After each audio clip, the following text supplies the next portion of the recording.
Yes, David, please. Okay. So, first of all, thank you so much for giving us this opportunity. I think from conducting some of these model cases, we're able to identify some areas, some gray areas where I think maybe we can be able to solve, especially with the script. So we are looking at Takwel Hydroelectric Power Station. It's one of the third biggest hydropower stations in Kenya. It's located as per the small diagram on your right-hand part of the screen. So a few weeks ago, the governor and the managing director of Kenya Power and Electric Development Company, I think KPLC, gave a small talk. I mean, a small, it's not a small talk, but they gave a direction on the status of this particular dam and other dams around the country. And they were particularly worried that if the trend continues, then people are likely to experience some sort of a disaster, especially the guys who are living downstream. So out of that particular need, I thought maybe it could be an important case that we can have a look at to highlight at least some of the things that are happening there or are likely to happen in case the dam fills to the top. So the biggest problem here is that the dam is threatening to spill over. And if the situation happens, then there are quite a lot of people who are living downstream, quite a lot of infrastructure, a lot of people, a lot of farms, and several other things. It's an important tourist destination, especially for the guys who are interested in the western part of Kenya. And so if it happens, then we are likely to suffer quite a lot. Considering right now we are onto the short rains, that is October, November, December rainfall, and the dam has been taking an upward trend, then we are not sure what is likely to happen.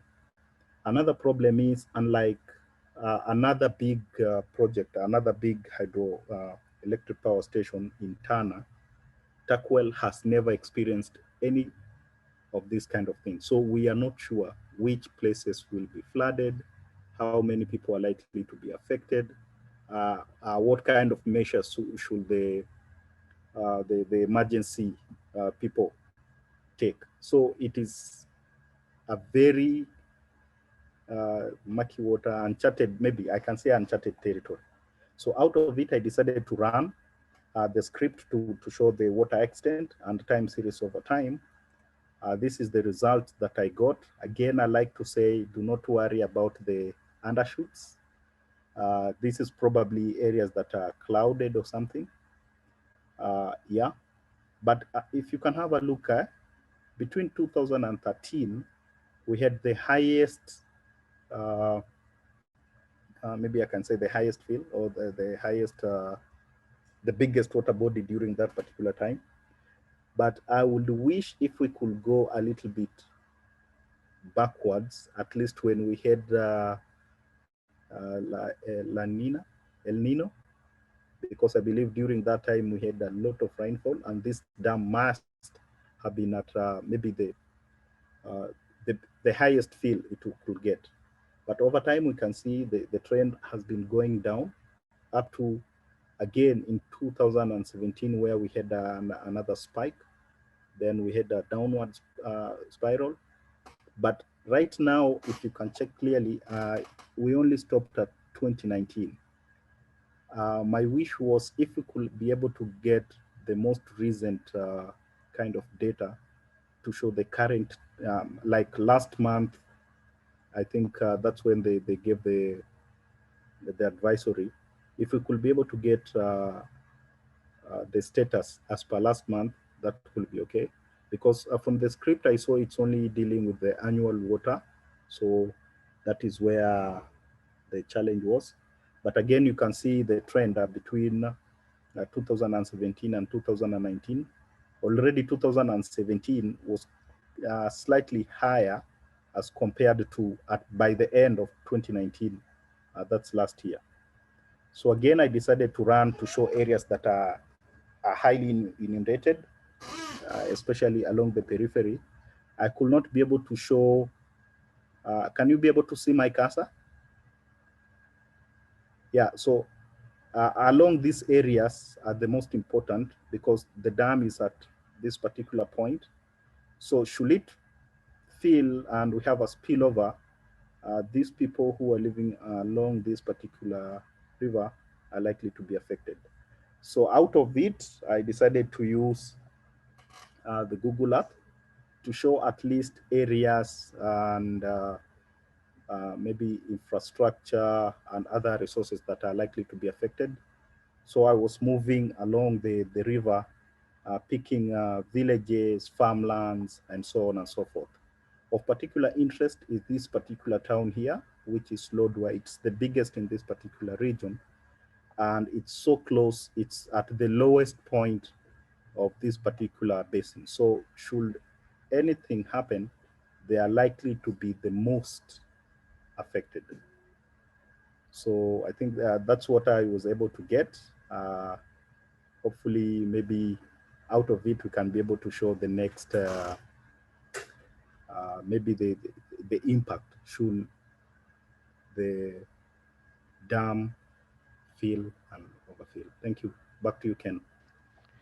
Thank you very much, David, for this wonderful presentation. And I can see everyone is so excited to see how we can respond to the current disasters. And I can see Oguz has a big bulb, a question or comment. Oguz, over to you, sir.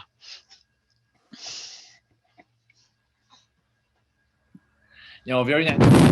I actually don't have a comment right now, so this is very interesting. It looks like it's not dangerous right now, right? But around 2013, there it was almost overflowing from your analysis. Yes.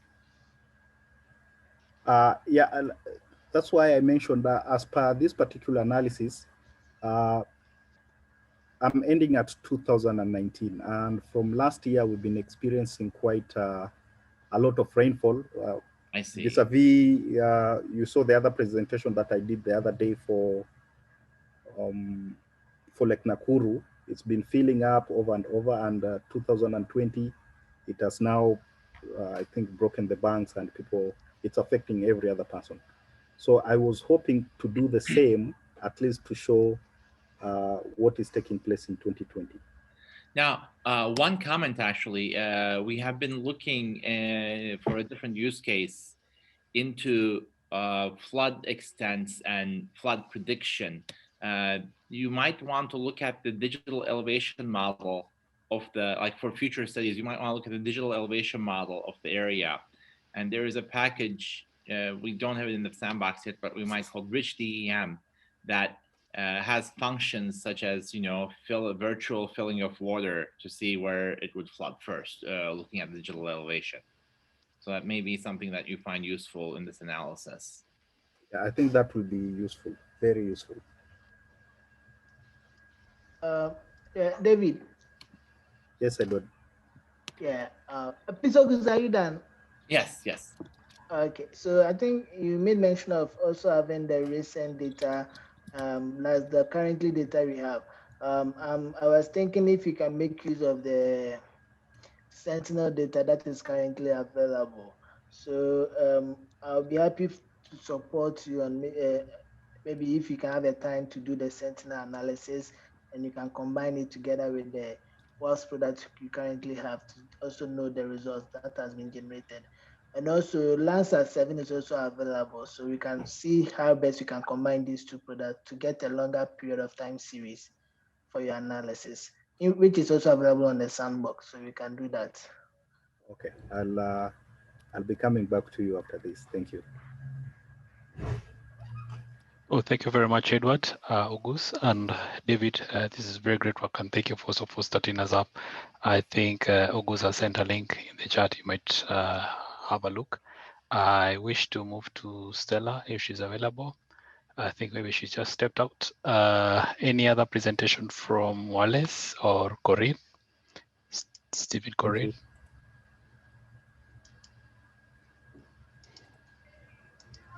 Hello, today I do not have a presentation. It's only that an observation that I made in the past week with regards to pastoralism and how we can be able to use this platform to help pastoralists. There's been an issue for quite some time right now with regards to cattle rustling and all those issues that affect pastoralists. Now, how can we use remote sensing and this platform to help the pastoralist communities? One of the main issues that they always face is water, availability of water and availability of vegetation. So probably next week or the week after next week, I'll do a presentation because I want to see how you can be able to map vegetation around the pastoralist communities and also availability of water so that at every time, if the organizations around that place or the county government might allow us, we can be able to give them insights and give insights to pastoralists on probably where they can be able to get water and good vegetation for their livestock. Yeah. Thank you very much, Corinne. I think there's a link I've sent in the chat which might be of interest on some preliminary analysis. We are trying to work with someone from the North Rangeland Trust. And thank you very much. Also, we're looking forward to your use case. I think next week we have a volunteer from you. I wish to welcome Stella if she has a presentation on any of our use cases, just to inform us what's going on. Thank you, Stella. Hi, sorry, my network had a problem, but it's good that I'm back. Let me share my screen. Kenneth, could you enable me to share my screen? You can share screen, no problem. Okay.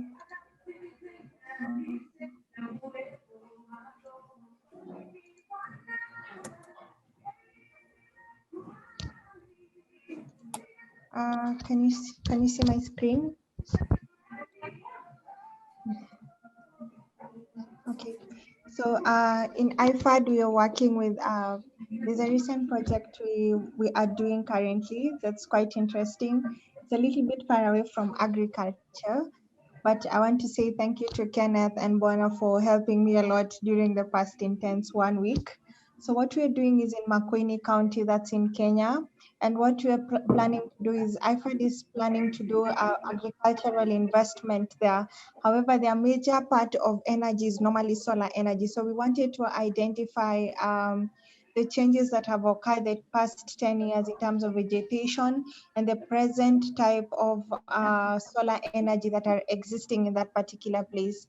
So one of the particular things that we mapped was the population density across all Makueni County county wards. Then we did solar energy panels that were existing comparing to the electricity that normally we use from the government.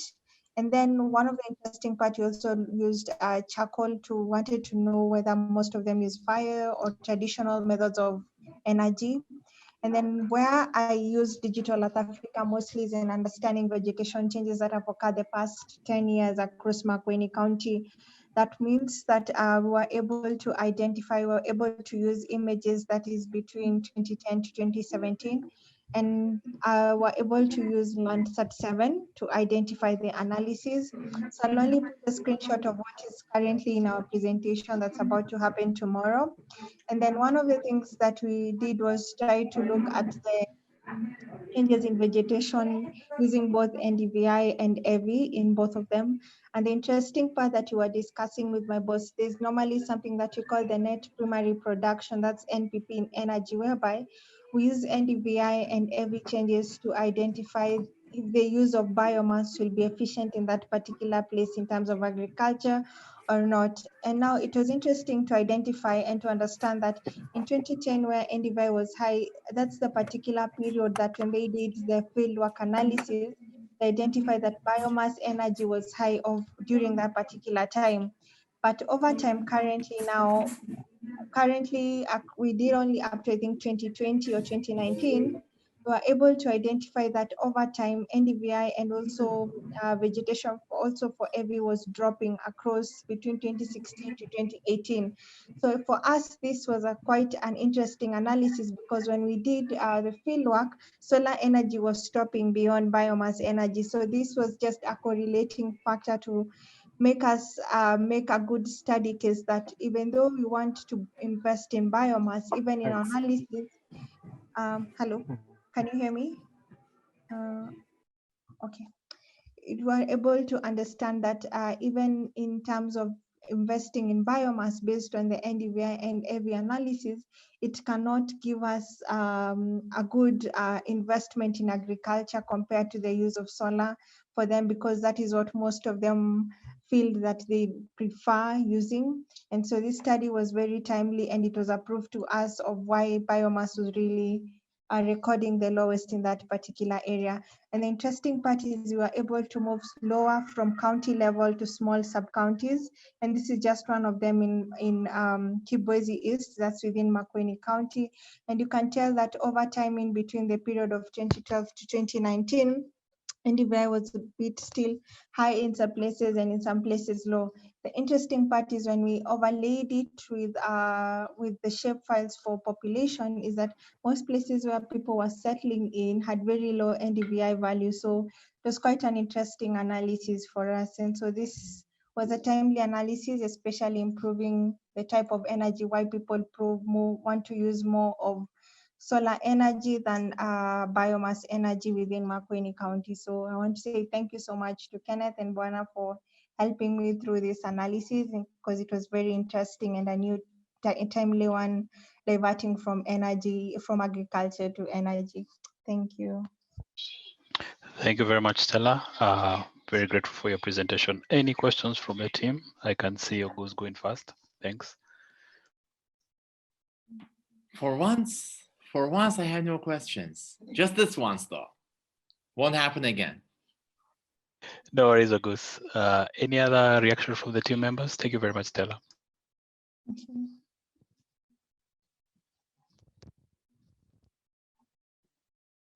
So just in case there's no question, I know next week we'll have more contributions from Stephen Correll and also the other members in the group.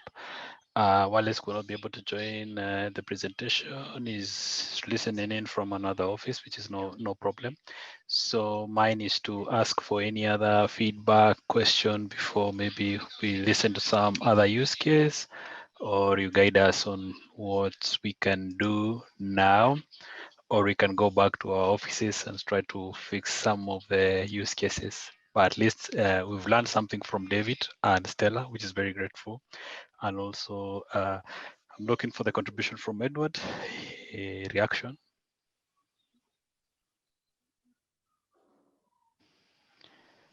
Okay, Ken. Yeah. Wow. Okay, so that's a great work from both Stella and David, which actually, when I saw it, I was very impressed. It actually shows the capabilities of the, and I know that there are going to be a lot of use cases like this in which we can actually use the platform to work on it. Thank you, Stella and David, for the nice presentation also. Thank you very much, Edward, for your contribution and very big support. Thank you so much. The motivation for these use cases is that it's an opportunity for us to publish this in our DE Africa website. We are working closely with Stephen Correll on 1 or 2 blogs that we are preparing with him.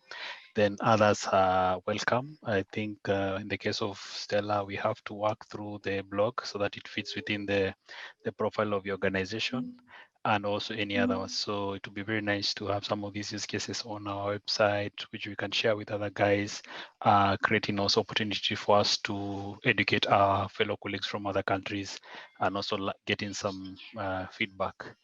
So any question for any of us before we go back to our busy offices?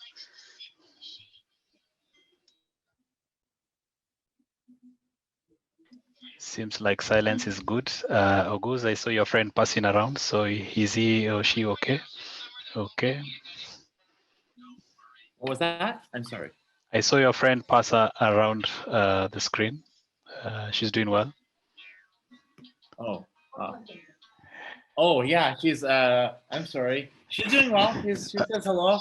I did not realize she had made an appearance. That's Dolly, our Angora cat. We also have a Turkish street cat named Simba, who is Okay. an absolute terror. Okay. Like Kimba the lion. That's so great. Yes. Okay. Thank you. It's about This this is big and this wide. So wow. The humor is what is keeping us going in this time of COVID. So we're very happy to learn more. And also, in case you have a pet, you can bring in our next meeting. You're also welcome. welcome. I will invite them with like a Okay. Okay. So multi- Stephen Correll, any comments before we wind up, sir?